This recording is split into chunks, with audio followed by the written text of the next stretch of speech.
Buenos días, mi nombre es Juan Felipe Fallamarín y el día de hoy vengo a hablarles de el valor de la lectura en la era digital. Muy bien, la literatura en los jóvenes no ha perdido valor, ha perdido espacio. La literatura, en su esencia, es un medio a través del cual los seres humanos pueden explorar emociones, pensamientos y mundos ajenos.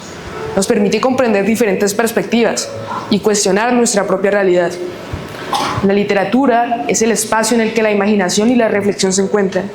Es una herramienta que nos invita a la introspección. Hoy en día, un joven puede pasar horas frente a una pantalla sin darse cuenta de nada.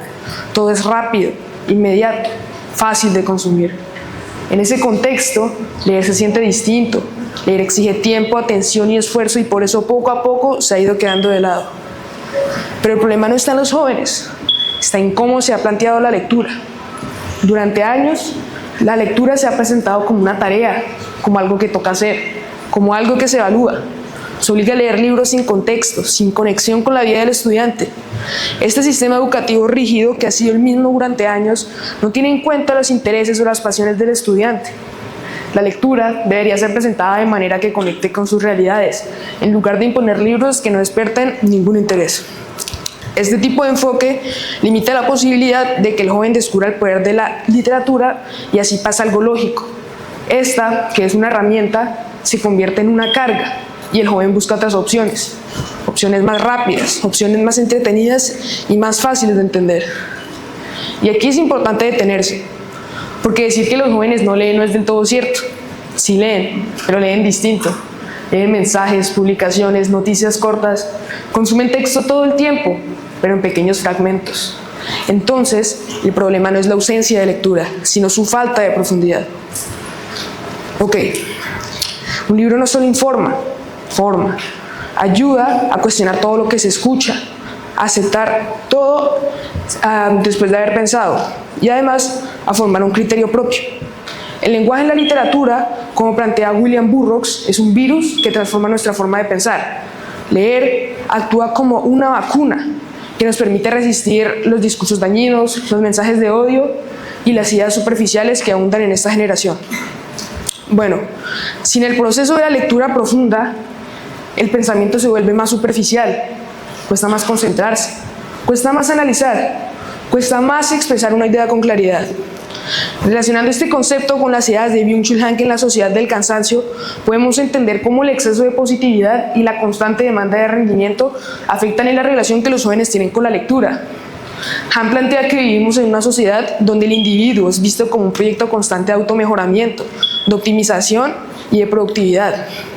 Esta sociedad del rendimiento solo tiene su enfoque en hacer más y más y ha dejado de lado la reflexión, la contemplación y la pausa.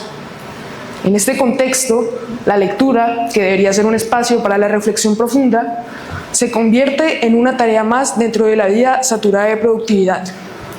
El exceso de positividad que define esta generación no permite que los jóvenes se detengan a pensar y a reflexionar.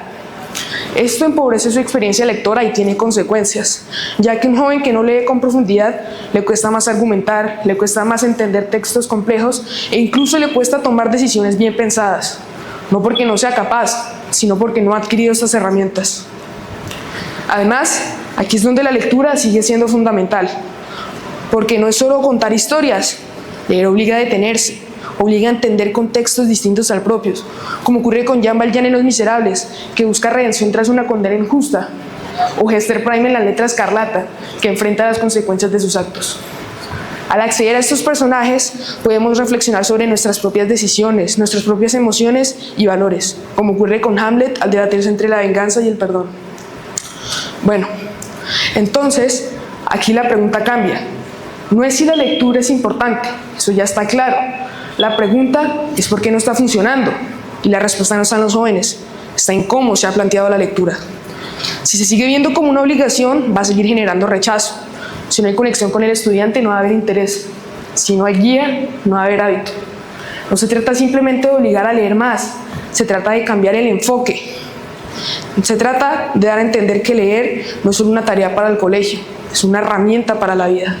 Porque cuando el joven entiende la utilidad de lo que está leyendo, el esfuerzo desaparece y el hábito se construye solo, naciendo del sentido y no de la exigencia. Esta relevancia es responsabilidad de todos, pero sobre todo del joven, que decide leer pequeños fragmentos para invertir mejor su tiempo, entendiendo que el lenguaje es una vacuna contra la superficialidad y el exceso de positividad en esta sociedad actual, según autores como William Burroughs y Byung-Chul Han. Para resolver el conflicto central de este discurso, propongo un modelo que conecte directamente con los intereses del estudiante, permitiéndole elegir el contenido que le despierta la curiosidad, mientras que el docente actúa como un guía facilitador del valor, en lugar de ser un simple impositor. Porque al final, leer no solo cambia lo que piensas, cambia lo que sabes. Y un joven que aprende a pensar por sí mismo no depende de lo que los demás le digan. Ese es el verdadero valor de la literatura, ayudarnos a existir por nuestra propia cuenta. Muchas gracias.